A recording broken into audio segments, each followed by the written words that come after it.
Bonjour à tous, on se retrouve aujourd'hui pour le 16e épisode des podcasts T-Planète. On va aujourd'hui découvrir ensemble un chapitre très important de l'histoire de l'informatique et je parlerai également de la générosité de Casio. Aujourd'hui, je vais vous raconter l'histoire du web, ou plutôt, comme l'appelle malheureusement beaucoup de monde, Internet, ce qui n'a strictement rien à voir. Tout commence en 1989, au Conseil européen pour la recherche nucléaire, le CERN. Tim Berners-Lee, travaillant comme informaticien, a alors un projet sur lequel il travaille depuis plusieurs mois.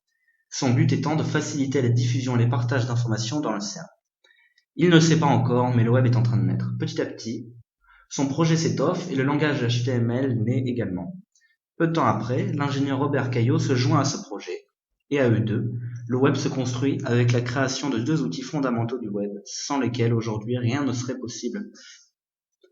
Un outil très avancé pour l'époque, c'était un navigateur qui s'appelait tout simplement World Wide Web, qui permettait également à l'époque de créer des pages, un outil donc très avancé. Ainsi que tout simplement le premier logiciel de serveur, sans lequel aujourd'hui aucun fichier ne sera accessible, le CERN HTTPD. La première page web, donc, déposée fin 1990, de très nombreuses dates ont été publiées, on va dire c'est aux alentours des 190, est encore accessible aujourd'hui et vous pouvez constater comme quoi le web a vraiment changé en quasiment 30 ans. Si vous voulez d'ailleurs visiter ce site, le lien est dans la description. Vers 1992, constatant l'importance de leur projet, ils décident de le présenter au public après, disons-le, avoir forcé l'accord du CERN pour le rendre open source. Le langage HTML, créé pour le web, était basé sur un ancien langage de balisage, le HTML, qui était un format utilisé à l'époque par toutes les organisations scientifiques, nationales ou encore militaires.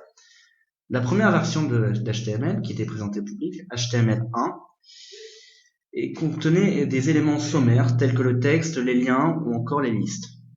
En 1993, donc peu de temps après, sort un navigateur révolutionnaire pour l'époque, le NCSA Mosaic, développé par le National Center for Supercomputing Applications, par les développeurs Eric Bina et Mark Anderson.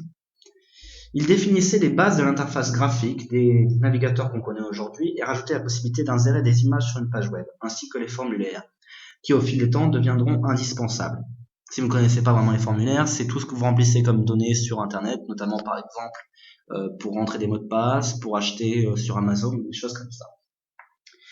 Plusieurs des développeurs de Mosaic créèrent ensuite Netscape Navigator, qui au fil des temps deviendra Mozilla Firefox.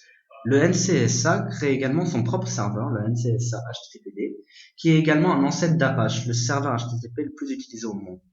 Début 95, la guerre des navigateurs commence, avec l'apparition d'Internet Explorer, qui cherche à concurrencer les anciens navigateurs, étant peu à peu préinstallé sur tous les PC de l'époque, car il était disponible avec Windows, ne l'oublions pas.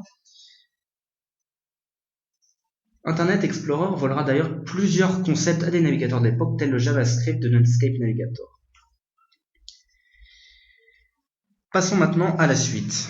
D'ailleurs, si vous voulez entendre la suite de cette histoire, n'hésitez pas à écouter le prochain épisode, je sortirai également une version complète qui durera assez longtemps.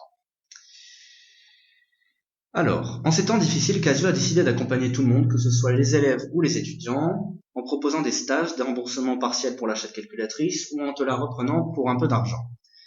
Casio proposait également des émulateurs de tous ces modèles avec des licences gratuites d'une durée environ de 6 mois, et ce jusqu'à leur expiration le 31 décembre 2020. Casio te renouvelle les licences et elles sont désormais gratuites jusqu'au 31 août 2021, donc pas de panique, il te suffira de télécharger les patchs si tu as déjà l'émulateur, ou juste de télécharger l'émulateur si ce n'est pas encore fait. Remercions tous Casio pour ce joli petit cadeau de Noël.